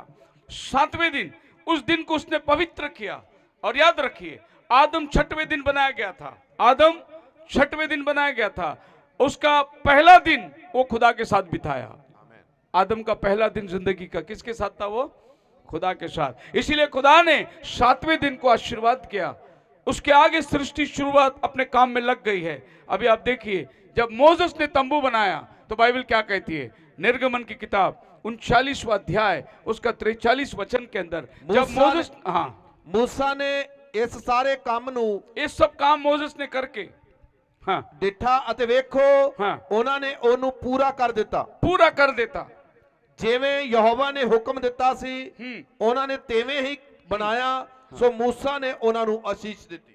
क्या किया मूसा ने उन्हें, क्या किया उसने, परमेश्वर ने सब बनाया 6 दिन में, 7वां दिन क्या किया, उसको आशीष दिया। मोसेस ने ये सब तंबू बनाया और उसके बाद उसने देखा सब बराबर है, तो मोसेस ने भी क्या किया, उसको आशीष दिया। उधर खुदावन खड़ा है, इधर मोसेस खड़ा है। यहां भी काम होने के बाद आशीष दिया, वहां भी काम होने के बाद आशीष दिया। अभी देखिए मोसेस की सृष्टि, आदम की सृष्टि, पृथ्वी की सृष्टि पढ़िए आप, उत्पत्ति का 1 अध्याय। और जब परमेश्वर ने पहला दिन बनाया आकाश और पृथ्वी को, तो बाइबल क्या कहती है, ਆਦਿ ਵਿੱਚ ਪਰਮੇਸ਼ਰ ਨੇ ਆਕਾਸ਼ ਅਤੇ ਧਰਤੀ ਨੂੰ ਉਤਪਤ ਕੀਤਾ। ਧਰਤੀ ਬੇਡੋਲ ਤੇ ਸੁੰਜੀ ਸੀ ਅਤੇ ਡੂੰਘਾਈ ਉੱਤੇ ਹਨੇਰਾ ਸੀ ਅਤੇ ਪਰਮੇਸ਼ਰ ਦਾ ਆਤਮਾ ਪਾਣੀਆਂ ਦੇ ਉੱਤੇ ਸਿਉਂਦਾ ਸੀ। ਪਰਮੇਸ਼ਰ ਨੇ ਆਖਿਆ क्या बोला, ਚਾਨਣ ਹੋਵੇ। शंगा, ਚਾਨਣ शंगा। अच्छा आप देखो आपके भाषा में अच्छा को क्या बोलते हैं, शंगा। तो है कि चंगा आपकी बाइबल में है। पढ़िए वो वचन। ਤਾਂ ਪਰਮੇਸ਼ਰ ਨੇ ਚਾਨਣ ਨੂੰ ਡਿੱਠਾ ਬਈ ਚੰਗਾ ਹੈ चंगा है। ਅਤੇ ਪਰਮੇਸ਼ਰ ਨੇ ਚਾਨਣ ਨੂੰ ਹਨੇਰੇ ਤੋਂ ਵੱਖਰਾ ਕੀਤਾ। अभी दूसरा वचन पढ़िए, 12 वचन। ਸੋ ਧਰਤੀ ਨੇ ਘਾਹ ਤੇ ਬੀ ਵਾਲਾ ਸਾਗਪਤ ਉਹਦੀ ਜਿਨਸ ਦੇ ਅਨੁਸਾਰ ਤੇ ਫਲਦਾਰ ਬਿਰਛ ਜਿਨ੍ਹਾਂ ਦੇ ਵਿੱਚ ਆਪੋ ਆਪਣੀ ਜਿਨਸ ਦੇ ਅਨੁਸਾਰ ਬੀ ਹੈ ਉਗਾਇਆ ਅਤੇ ਪਰਮੇਸ਼ਰ ਨੇ ਡਿੱਠਾ ਭਈ ਚੰਗਾ ਹੈ। क्या है, ਚੰਗਾ। अच्छा आगे पढ़ो, 18 वचन। ਅਤੇ ਦਿਨ ਅਤੇ ਰਾਤ ਉੱਤੇ ਰਾਜ ਕਰਨ ਅਤੇ ਚਾਨਣ ਨੂੰ ਹਨੇਰੇ ਤੋਂ ਅੱਡ ਕਰਨ ਤਾਂ ਪਰਮੇਸ਼ਰ ਨੇ ਡਿੱਠਾ ਭਈ ਚੰਗਾ ਹੈ। क्या है, अच्छा आप आगे आइए। और परमेश्वर ने जो बनाया, 25 वचन। ਸੋ ਪਰਮੇਸ਼ਰ ਨੇ ਧਰਤੀ ਦੇ ਜਾਨਵਰਾਂ ਨੂੰ ਉਹਨਾਂ ਦੀ ਜਿਨਸ ਦੇ ਅਨੁਸਾਰ ਔਰ ਡੰਗਰਾਂ ਨੂੰ ਉਹਨਾਂ ਦੀ ਜਿਨਸ ਦੇ ਅਨੁਸਾਰ ਔਰ ਜ਼ਮੀਨ ਦੇ ਸਾਰੇ ਕਿਸਰਨ ਵਾਲਿਆਂ ਨੂੰ ਉਹਨਾਂ ਦੀ ਜਿਨਸ ਦੇ ਅਨੁਸਾਰ ਬਣਾਇਆ ਅਤੇ ਪਰਮੇਸ਼ਰ ਨੇ ਡਿੱਠਾ ਭਾਈ ਚੰਗਾ ਹੈ। क्या है, अच्छा अभी आखिरी सृष्टि उसने आदम को बनाया, पढ़िए 31 में। ਤਾਂ 31 हाँ 31। ਉਪਰੰਤ ਪਰਮੇਸ਼ਰ ਨੇ ਸਰਬੱਤ ਨੂੰ ਜਿਹਨੂੰ ਉਸ ਨੇ ਬਣਾਇਆ ਸੀ ਡਿਠਾ ਅਤੇ ਵੇਖੋ ਉਹ ਬਹੁਤ ਹੀ ਚੰਗਾ ਸੀ। ਸੋ बस क्या समझ में आया? बहुत चंगा, हालेलुया। पहला चंगा चंगा फिर बहुत। हाँ, जब उसने पेड़ बनाया बोला चंगा, जब उसने मछली बनाया बोला चंगा, जब उसने आकाश तारे बनाया बोले चंगा, सूरज और चांद बनाया चंगा, जानवरों को बनाया चंगा, लेकिन जब उसने आदम को बनाया बहुत चंगा। आप लोग कौन है? बहुत चंगे, बहुत अच्छे हैं। प्रभु ने बोला वेरी गुड, क्योंकि उसने अपने स्वरूप में इंसान को बना दिया था। बाकी ठीक है, पेड़ पौधे अच्छा है, पक्षी अच्छा है, जानवर अच्छा है, मछली अच्छा है, लेकिन जब उसने आपको और मेरे को बनाया उसने बोला ये तो बहुत अच्छा है। फिर कोई आपको गाली दे, खराब बोले, मत विश्वास करना, क्योंकि परमेश्वर ने आपको कैसा बनाया है? बहुत अच्छा बनाया है। आप काले हो, गोरे हो, लंबे हो, मोटे हो, कोई बात नहीं, आप परमेश्वर की निगाह में अच्छे हो। खुदा ने आपको अच्छा बनाया है, क्योंकि आपको बनाने के बाद परमेश्वर ने और कुछ नहीं बनाया, उसने अपनी सृष्टि को फुल स्टॉप लगा दिया, बोला बस इसके आगे मुझे कुछ नहीं बनाना है। लेकिन जब उसने पक्षियों को बनाया वो संतुष्ट नहीं था, बोला मैं इससे अच्छा कुछ बनाना चाहता हूं। उसने जानवरों को बनाया वो संतुष्ट नहीं था, उसने इससे भी अच्छा बनाना चाहता हूं। जिस दिन उसने इंसान को बनाया अभी इससे अच्छा मुझे कुछ नहीं बनाना है, यही बहुत अच्छा है। बोलो हालेलुया। फिर आप जब बहुत अच्छा है तो परमेश्वर आपको यूं ही छोड़ेगा? नहीं, इसीलिए उसने आपके लिए योजना बनाई, उसने उद्धार का प्लान बनाया। सो जैसे आदन के वाटिका में उसी तरीके से प्रभु 40 दिन उस जंगल में चलने के वक्त बिल्कुल वही माहौल उनके साथ में था। जैसे प्रभु शाम के ठंडे समय में उनके साथ चलता था, वैसे प्रभु तंबू में होकर उनके साथ चलता था, तंबू में होकर उनसे बात करता था। एक मिलाप वाले तंबू में आकर प्रभु क्या कहता है, प्रभु कभी जाने को कहता है, निश्चित खुदावन डायरेक्ट मोसेस के साथ बात करता था। इसके लिए बाइबल बोलते हैं मोसेस खुदा का मित्र था, मोसेस खुदा का दोस्त था। वो एक जैसे दोस्त के साथ में बात करता है। और प्रभु यीशु मसीह धरती में आया, 12 चेलों को क्या बोला? मैं तुम्हें मित्र कहता हूं, क्योंकि मित्र को हम लोग क्या बोलते हैं? सारी बात बताते हैं, सारी भेद की बात बताते हैं। इतना जबरदस्त दोस्ती थी मोसेस की और खुदा की। एक बार इजरायलियों ने गलती किया और परमेश्वर उसको मार डालने पर था, मोसेस आके बीच में खड़ा हो गया, बोला नहीं मारना इनको, अगर मुझे इनको मारना है तो पहले मेरा नाम जीवन की किताब से काट, उसके बाद तो इनके ऊपर हाथ बढ़ा। प्रभु बोला नहीं, मैं तेरा नाम नहीं काटूंगा, मैं उन्हीं का नाम काटूंगा जो वचन को तोड़ते हैं, तेरा नाम नहीं काटूंगा। और प्रभु ने अपना गुस्सा पीछे ले लिया। कौन बीच में आगे खड़ा था? मोसेस। खुदा के साथ इतनी जबरदस्त जिगरी दोस्ती थी उसकी, वो आकर बीच में खड़ा हो गया, खुदा ने अपना गुस्सा को पीछे ले लिया। इसीलिए आज विश्वासी लोग पास्टर के पास जाके बोलते दुआ करो हमारे लिए, क्योंकि खुदावन बंदों की बात जल्दी सुनता है, उनका रिश्ता थोड़ा गहरा होता है लोगों के खुदा के साथ, इसीलिए आके बोलते हमारे लिए दुआ करो। तो प्रभु बोलते ठीक है, मेरे बंदे ने कहा, मैं दुआ जल्दी उत्तर देता हूं। आप मेरे साथ हैं? हालेलुया। बस टाइम गुजरता जा रहा है, मैं जल्दी आगे जाता हूं। आइए हम लोग उस शहर को देखेंगे जिस शहर में हम जाने वाले हैं, और हमारे शहर के लिए प्रभु ने किस तरीके से उसे बनाया था। प्रकाशित वाक्य 21 अध्याय में हमारा फ्यूचर होम है, हमारा आने वाला घर। ਤਾਂ ਮੈਂ ਨਵਾਂ ਆਕਾਸ਼ ਅਤੇ ਨਵੀਂ ਧਰਤੀ मैं जब बहुत से विश्वासियों के घरों में जाता हूं जो नए घर बनाए हैं, उन्होंने बाथरूम में ऐसी टाइल्स लगाए हैं, उनके एंट्रेंस में उनके घर में झूमर लगाया हुआ है, इतना सजाते हैं घर को। लेकिन मैं अभी एक घर को दिखाता हूं जो यीशु ने हमारे लिए बनाया है, उसको प्रभु ने कितना सजाया है। देखो कैसे सजाया है। मैंने आकाश से एक नई घर नीचे उतरते देखा। हाँ, ਤਾਂ ਮੈਂ ਨਵਾਂ ਆਕਾਸ਼ ਅਤੇ ਨਵੀਂ ਧਰਤੀ ਵੇਖੀ जी ਕਿਉਂ ਜੋ ਪਹਿਲਾ ਆਕਾਸ਼ ਅਤੇ ਪਹਿਲੀ ਧਰਤੀ ਜਾਂਦੀ ਰਹੀ जी ਅਤੇ ਹੁਣ ਅਗਾਂਹ ਨੂੰ ਸਮੁੰਦਰ ਹੈ ਨਹੀਂ। ਅਤੇ ਮੈਂ ਪਵਿੱਤਰ ਨਗਰੀ ਨੂੰ ਨਗਰੀ ਨਵੀਂ ਯਰੂਸ਼ਲਮ ਨੂੰ जी ਇਉਂ ਤਿਆਰ ਕੀਤੀ ਹੋਈ हाँ। ਮਾਨੋ ਲਾੜੀ ਆਪਣੇ ਲਾੜੇ ਲਈ ਸ਼ਿੰਗਾਰੀ ਹੋਈ ਹੈ। ये यरूशलेम नहीं जिसमें अभी बम गिर रहे हैं, मिसाइल गिर रहे हैं। प्रभु एक नया यरूशलेम बना रहा है। ये यरूशलेम नहीं जो लड़ाई से भरी हुई है, प्रभु एक नया यरूशलेम बना रहा है। आज बहुत से लोग ये यरूशलेम देखने को जाना है, इजराइल जाते घूमते हैं, सबकी इच्छा है। पास्टर जी अभी जाके आए इजराइल, उस जगह में चल के आए जहां यीशु चला था। सबकी तमन्ना है कि वो धरती में मैं भी चलूं जहां यीशु चल के गया था, जहां चमत्कार किया था। हरकर कदाचित मेरी भी इच्छा है एक दिन यरूशलेम जाके आऊं, इससे पहले कि रैप्चर हो। लेकिन अगर उससे पहले रैप्चर हो गया तो ये यरूशलेम रहने दो, मैं ये वाला यरूशलेम में चलने वाला हूं जो नया यरूशलेम है और जो प्रभु आसमान से जमीन पर लेके आ रहा है। अब इस यरूशलेम में अब ये जो शहर ऊपर से आ रही है, इस शहर के अंदर बाइबल कहती है 12 फाटक है, 3 12 फाटक है, 12 दरवाजे हैं। बड़ा अच्छा शहर है। अभी आप जब यरूशलेम की फाटक को देखोगे यरूशलेम शहर में, तो उसकी शहरपना के अंदर अलग अलग फाटक हैं, तकरीबन 10 फाटक जिसका नाम हम बाइबल में पाते हैं। तो यरूशलेम का फाटक, एक फाटक है जिसको हम लोग बोलते हैं गोल्डन गेट। यस, पर पासे जी देख के आए, गोल्डन गेट, जिसमें से यीशु मसीह चल के गया था और वो लंगड़ा जो जमीन में बैठा था, नहीं जन्म का, प्रभु ने उसको उठाया खड़ा किया, वो था गोल्डन गेट। सुंदर फाटक उसको कहते हैं। इस तरह यरूशलेम के इर्द गिर्द बहुत फाटक है। एक फाटक है घोड़े का फाटक, जिसमें से सिपाही लोग घोड़े में आना जाना करेंगे, वो आम फाटक में नहीं जाएंगे। उस फाटक में आम आदमी जाने का नहीं, क्योंकि कोई भी घोड़े के नीचे आ सकता है।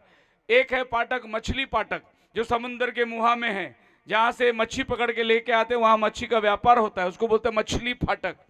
उसके बाद में एक है कूड़ा फाटक, जहां से गांव का सब कचरा उस फाटक से बाहर फेंकते हैं, उसको बोलते हैं कूड़ा फाटक। आप मेरे साथ है ना? हाँ, हमारे घर में भी सवेरे आती है घंटा गाड़ी, इधर आती है कि मालूम नहीं, पहला कचरा निकाल के हमको बाहर देना है। अगर रोज हम कचरा बाहर नहीं साफ करेंगे तो घर में क्या होगी? बास आएगी। उसी तरीके से हमारा शरीर है, ये शरीर में भी हम जितना भी खाते हैं, रोज हमारे शरीर में मल के द्वारा वो बाहर निकलता है। अगर वो मल के द्वारा बाहर नहीं निकले तो आप बीमार हो जाओगे। उसी तरीके से हमारे हृदय के अंदर जितनी कड़वाहट, कपट, जितना द्वेष है, उसको रोज माफ करना है, नहीं तो क्या होगा? तुम्हारा दिल कड़वा हो जाएगा। तो एक कूड़ा फाटक थी, उसमें से कूड़ा बाहर फेंकना। उसी तरीके से बाजार का फाटक था, जिसमें से लोग बाहर आना जाना करते हैं। ये 12 फाटक, मैं ये आपको इसलिए बता रहा हूं कि बाइबल कहती है इन 12 फाटकों में 12 बुनियाद थी, फाउंडेशन था। और ये 12 फाउंडेशन, जो बुनियाद पत्थर होती है, वो पत्थर कीमती कीमती पत्थर थी, कीमती कीमती पत्थर थी, जिससे ये शहर बनाया गया है। अब देखो, बाइबल इन पत्थरों की बात करती है। कैसे बात करती है? आप उसी प्रकटीकरण के अंदर जाओगे, आगे आप पढ़ते जाओगे तो आपको 12 पत्थर का नाम मिलेगा। पहला पत्थर का नाम है यशब, और ये पत्थर जो है बहुत कीमती है, ये सोने से भी महंगा होता है। और इसको लोग अंगूठी में, लॉकेट में ये पत्थर गढ़ के लगाते हैं। छोटे छोटे पत्थर हजारों और करोड़ों में बिकता है ये पत्थर। तो ये यशब नाम का पत्थर, ये पहला फाउंडेशन में है। दूसरा फाउंडेशन, आपके पास वचन है ब्रदर जी? तो पहला पत्थर का नाम क्या है? उस नगरी दी सफील दियां नीहां हर प्रकार दे जवार नाल जड़ियां हुईयां हन जी। पहली नी जसब दी थी, दूजी नी नीलम, दूसरी पत्थर नीलम।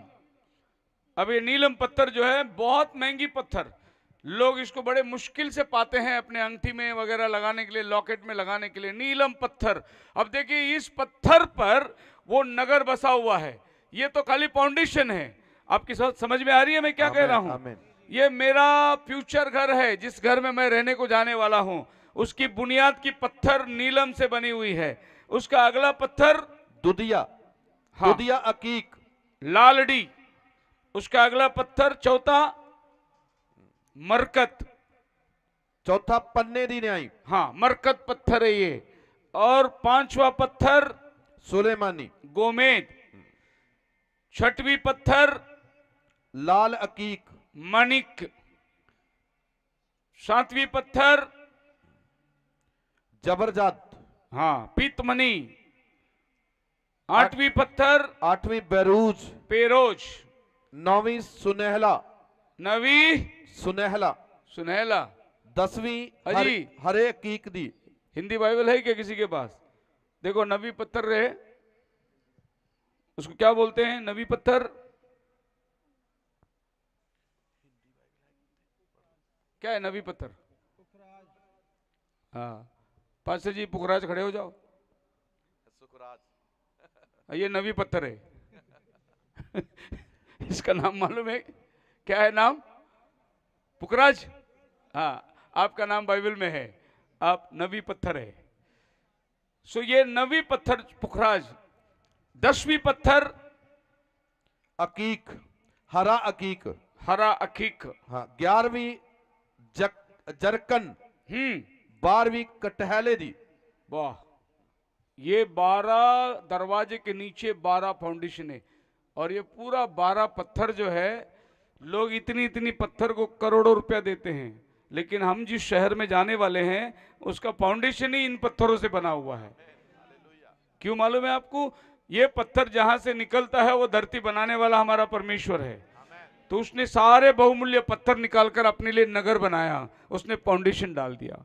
आपको मालूम है पत्थरों का व्यापार अपने देश में कहां होता है? सूरत में होता है, गुजरात।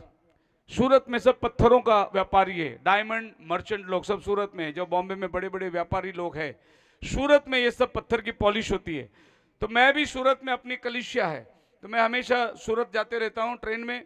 लेकिन अभी तो नहीं, उन दिनों में मैं सूटकेस लेके जाता था, उसमें बाइबल रहती थी, ब्रीफ केस रहता था। और जब ब्रीफ केस लेके जाता था लोग सोचते थे बहुत बड़ा ऑफिसर है। तो एक बार मैं सूरत स्टेशन पे बैठा था, मेरे बगल में एक आदमी आके बैठा, वो भी बड़ा ऑफिसर, बैग लेके आके बैठा। और मेरा बैग लेके देखा, मेरे को देखा, उसने मेरे को बोला, आप पत्थरों के व्यापारी है क्या? मैं बोला जी हाँ, मैं भी पत्थरों का व्यापारी हूँ। तो उसने मुझे पूछा, आपके पास कितना पत्थर है? मैंने बोला 12। उसने बोला 12? हमने तो खाली 9 का नाम सुना है। मैं बोला नहीं, मेरे पास 12 है पूरा। बोले वो अगला 3 का नाम बताएंगे क्या? जरूर बताऊंगा। मैंने बैग खोली, बाइबल निकाल दी और प्रकटीकरण खोल के पूरा 12 पत्थर का नाम पढ़ाया उसको। बोले ये क्या किताब है? मैं बोला ये जीवन का किताब है, ये बाइबल है। अब इतनी इतनी पत्थर को लेके आप व्यापारी बेच रहे हैं? हमारे पास तो पूरा शहर ही इस पत्थर पे बना हुआ है। यीशु मसीह का नाम बताया उसको मैं, ये बाइबल। बोले मुझे भी बाइबल पढ़ना पड़ेगा। मैं बोला जरूर पढ़ो, इसी में जीवन है, नहीं तो ये पत्थर नकली बेच बेच के मर जाओगे। असली पत्थर तो बाइबल देती है आपको। हालेलुया। सो ये पत्थर जो है प्रभु ने सिर्फ उसमें गढ़ के रखा हुआ है। और इन पत्थरों का रंग जो है, अगर आप देखा जाए, पहला पत्थर से लेकर 12 पत्थरों का रंग, ओहो, जो शहर में हम जाने वाले हैं, आपने क्या क्या कलर लगाया अपने घर में, हरा पीला। कोई कोई घर में जाके देखा, एक कमरा हरा बनाया है, एक कमरे में लाल बनाया है। और अक्सर पंजाब में तो पेंटिंग बहुत कम घर में होता है, ज्यादा करके मैंने सीमेंट ही देखा है सब घर में। सो हमारा घर जो बनने वाला है उसकी बुनियादी इतना सुंदर पत्थरों से बना हुआ है। बोलो हालेलुया। कल मैं नरक की बात कर रहा था, आज मैं स्वर्ग की बात कर रहा हूं। आपका भविष्य वाला घर। अभी ये घर में बाइबल कहती है, पढ़िए उसका 14 वचन, 21 का 14, प्रकटीकरण 21 का 14। ਅਤੇ ਉਸ ਨਗਰੀ ਦੀ ਸਫੀਲ ਦੀਆਂ 12 ਨੀਆਂ ਹਨ ਅਤੇ ਉਹਨਾਂ ਉੱਤੇ ਲੇਲੇ ਦੇ 12 ਨਾਉ रसूलों ਦੇ नाम ਹਨ। अभी बाइबल कहता है इस शहर पनाह की नेमें, उनमें मेमने का 12 प्रेरितों के नाम लिखे हुए हैं। फाउंडेशन में 12 प्रेरितों का नाम लिखा हुआ है। बहुत गौर करने वाली बात है। अगर ये बात आपको समझ में आए तो आप जोर के नारे लगाना, हालेलुया के नारे लगाना, अगर बात समझ में आई तो। सुनिए, जो आने वाला शहर है उसकी जो बुनियाद पत्थर है उसमें 12 चेलों का नाम लिखा है। अभी ये शहर में कौन रहने को जाएगा? जो लोग इन चेलों की बुनियादी वचन को ग्रहण किए, यीशु मसीह के नाम से बपतिस्मा लिए, वही लोग ये शहर में रहने को जाने वाले हैं। Hallelujah, hallelujah. बात समझ में आई? संस्था आपको यहां नहीं लेके जाएगी, क्योंकि संस्था इनको मानती नहीं। वो बोलते पतरस ने गलत बोल दिया, हम पतरस की नहीं मानेंगे। पौलुस ने यीशु के नाम में बपतिस्मा दिया, हम पौलुस को नहीं मानेंगे। याद रखिए, इस शहर में जो रहने को जाने वाला है वो इस दुनिया में इनकी शिक्षणों को मानना बहुत जरूरी है। तभी, क्योंकि देखो आप गेट में एंटर करते करते पतरस खड़ा रहेगा वहां, तो पतरस आपको बोलेगा आपका बपतिस्मा कैसे हुआ? आप बोलेंगे पिता पुत्र पवित्र आत्मा के नाम से। पतरस बोला मैंने ऐसा बपतिस्मा थोड़ी दिया, बाहर जाओ। और आप आएंगे, आप बोलेंगे यीशु के नाम का बपतिस्मा लिया, अंदर आ जाओ। यही तो दरवाजे में खड़े रहने वाले हैं। बात आई समझ में आपकी? इसके लिए एंड टाइम मैसेज जो है ना, ये बहुत इंपॉर्टेंट है। ये वापस आपको बुनियादी शिक्षण पे लेके जाती है। अब पौल क्या कहता है, पढ़िए पहला कोरिन्थियों की किताब, उसका 3 अध्याय 10 और 11 वचन। 1 कोरिन्थियन चैप्टर 3।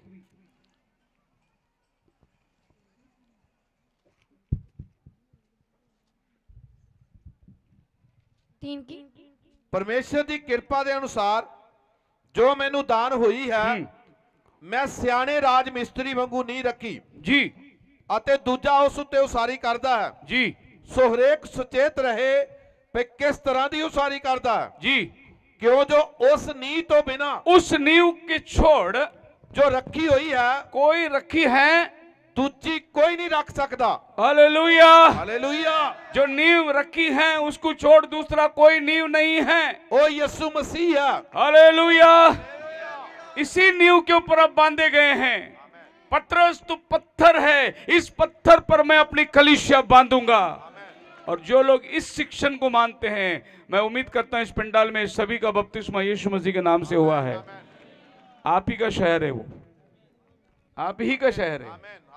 आपके लिए प्रभु ने घर तैयार किया है और इनके 12 फाटक है और ये 12 फाटक पर 12 गोत्र का नाम लिखा हुआ है। अब ये 12 फाटक 12 गोत्र। अभी देखिए नबी ने प्रचार किया प्रकाशित वाक्य 5 अध्याय के अंदर, जो सिंहासन है इस बाजू में 12 प्राचीन बैठे, यहां 12 प्राचीन बैठे हैं। ये 12 प्राचीन और ये 12 प्राचीन मिलके 24 सिंहासन बनते हैं। जो लोग सिंहासन के सामने अपने मुकुट डालते हैं, तो ये 24 कौन लोग हैं?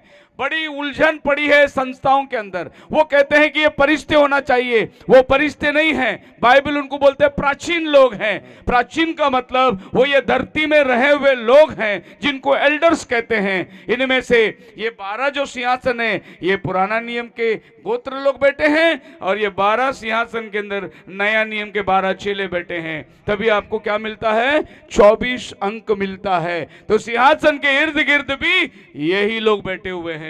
बोलो हालेलुया। अभी हम आगे जाएंगे। बाइबल क्या कहती है? And the 12 gates were 12 pearls. और वो 12 जो फाटक थे उसमें 12 मणि थे, मणि, पर्ल्स। हम लोग माले में पर्ल्स लगाते हैं। और बाइबल क्या कहती है उसकी 21 वचन में? हाँ, प्रकटीकरण 12 दरवाजे 12 मोती सन। एक दरवाजे विच एक मोती दा सी। एक मोती। हाँ, मोती कहां से निकलती है आपको मालूम है? समुद्र की गहराई में शिंपी के अंदर रहती है। तो जो मछुए लोग नीचे जाके गोताखोर वो लेके आते हैं, उसके अंदर आपको मोती मिलता है। यहां तो एक एक फाटक में एक एक मोती है। फाटक बोलो तो बहुत बड़ा फाटक हो, उसमें एक एक मोती है। और उसके सोने, जैसे आप फाटक के अंदर जाओगे उसके रास्ते सोने के हैं। अते उस नगरी दा चौक नखालस सोने दा सी। हालेलुया। हालेलुया। मिला हुआ सोना नहीं, pure gold, 24 carat gold. Gold का भाव क्या है भाई अभी 10 ग्राम का? कोई बताएगा? अभी लेटली कोई सोना खरीदा है क्या? क्या भाव है? हाँ? 70,000 रुपए 10 ग्राम का सोना है। कितना? 70,000 रुपया। अभी लोग बोलते हैं शादी में तुम सोना कितना दोगे, दहेज में सोना कितना दोगे, माला कितना पहनाओगे, सोना कितना ग्राम का पहनाओगे, अंगूठी कितना ग्राम का पहनाओगे। मुझे एक बार एक ब्रदर ने बोला था मेरे लड़के का फोटो भेजाओ जरा, लड़की देखो। तो मैंने एक लड़की देखी, तो मैंने भाई को बताया कि एक लड़की देखी है। तो भाई ने मेरे को फोन में बोला कि लड़की काम करती है क्या? मैं बोला नहीं। बोले नहीं, हमको काम वाली लड़की मांगता है। मैं बोला अच्छा। फिर वो भी काम जो है गवर्नमेंट सर्वेंट मांगता है। लड़की किसी हॉस्पिटल में स्टाफ नर्स हो, गवर्नमेंट का काम हो, और लड़की अच्छे घर की होनी चाहिए जिसके अपना खुद का घर भी हो। तो मैंने कहा भाई आपका लड़का क्या अपंग है क्या? क्या बोलते हैं, अपाहिज? आपका लड़का अपाहिज है क्या? वो बोले नहीं नहीं मेरा लड़का अच्छा खाता है। मैं फिर नौकरी वाली लड़की, नर्स लड़की, गवर्नमेंट जॉब वाली, तो तुम्हारा लड़का काम नहीं करेगा क्या? जिंदगी भर बैठ के खाएगा औरत की कमाई? मैं बोला कोई और जगह लड़की ढूंढ लो, हमारे यहाँ आपको विश्वासी लड़की मिलेगी। ये सब लड़की नहीं ढूंढते हम लोग देखते हैं लड़की बपतिस्मा यीशु के नाम से लिया है क्या, लड़की विश्वास करती है क्या, लड़की संदेश में है क्या, इतना हमारे लिए काफी है। वो पहना हुआ कपड़े से आइए, हम शादी करके उसको छोड़ेंगे। बोलो हालेलुया। सो यहां पर रास्ता सोने का बना हुआ है। सिस्टर लोग, एक बात मैं आपको बोलता हूं, आप वो खेती में मट्टी खोदते क्या बोलते उसको? फावड़ा, टोक वाला होता है ना? हाँ, मट्टी वो लेके मत जाना स्वर्ग में। सोना मिला तो खोदेंगे। वो सोना आपके पैरों के तले रहेगा। हालेलुया। जो सोना अभी आपके कान में, नाक में, गले में लटका है, वो किधर रहेगी? इसीलिए अभी सोना सब उतार दो, क्योंकि पहनने वाले उधर जाएंगे नहीं। ये सब आपके पैरों तले रहने वाली चीज है। खुदावन ने आपके लिए विभवशाली शहर बनाई है जिसके रास्ते सोने के हैं। बोलो हालेलुया। देखिए बाहर पार्किंग में गाड़ी खड़ी है, पास्टर लोग बैठे हैं इधर, इनको बिल्कुल फिक्र नहीं है कि गाड़ी का क्या होगा, चोरी होगा, क्या होगा, कुछ नहीं फिक्र। कारण वो गाड़ी में जो कागजात है उनमें इनका नाम लिखा हुआ है। तो हमें नहीं पता गाड़ी है, कोई बात नहीं, गाड़ी में नाम किसका लिखा है? मेरा है। आज स्वर्ग को मैं देख नहीं रहा हूं, मेरे पास नहीं है, लेकिन उसमें मेरा नाम लिखा हुआ है। तो शैतान क्या मजाल चोरी करेगा? नाम तो मेरा उसमें लिखा हुआ है, मेरा शहर में मेरा नाम लिखा हुआ है। बोलो हालेलुया। अब ये शहर जो आसमान से उतरती है, ये दिखता कैसा होगा? देखिए, ऐसा अनुमान लगाया गया है कि ये शहर जो आसमान से उतर रही है, जिसमें यहाँ पर 3 दरवाजा, यहाँ 3 दरवाजा, वहाँ 3 दरवाजा, यहाँ 3 दरवाजा, मतलब नीचे चौरस होगी। और ये शहर की शहरपना भी उसमें लिखा हुआ है। लगभग ये कितना होगा? लिखा है हमारे माप के अनुसार 1500 मील होगा। कितना होगा? 1500 मील। 1500 मील मतलब यहां से बंबई, यहां से दिल्ली 500 है, उधर से मतलब 1800 के आसपास। ये शहर की जो शहर पनाई होगी, चौड़ाई जो होगी, वो 1500 मील ऐसी, 1500 मील ऐसी और 1500 मील ऐसी। और इसके ऊपर जो है, नबी ने बताया कि इसकी जो चोटी है वो पिरामिड की तरह होगी। इसीलिए स्टेचर सिद्ध मनुष्य की डिलडॉल में नबी ने पिरामिड बनाया। क्यों नबी ने पिरामिड बनाया? क्योंकि आने वाला शहर जो है नीचे 1500 मील होगी, लेकिन ऊपर चोटी होगी, क्योंकि ऊपर चोटी का पत्थर प्रभु यीशु मसीह विराजमान होने वाला है। और इस शहर के अंदर कोई ट्यूबलाइट, लाइट, करंट की जरूरत नहीं, क्योंकि परमेश्वर खुद उधर उजियाला है।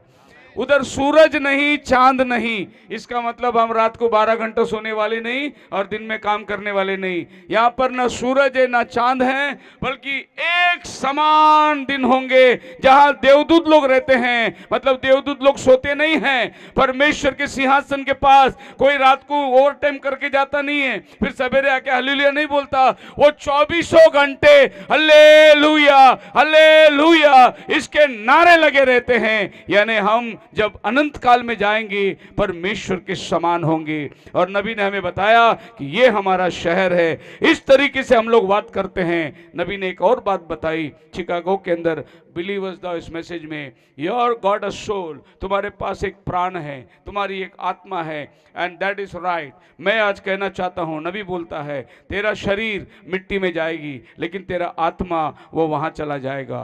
तेरा शरीर मिट्टी में जाएगी, लेकिन तेरा आत्मा वहां जाएगा। तेरी आत्मा की कीमत क्या है? तुम्हारी आत्मा की कीमत क्या है? नबी ने बताया 10,000 दुनिया, कितना?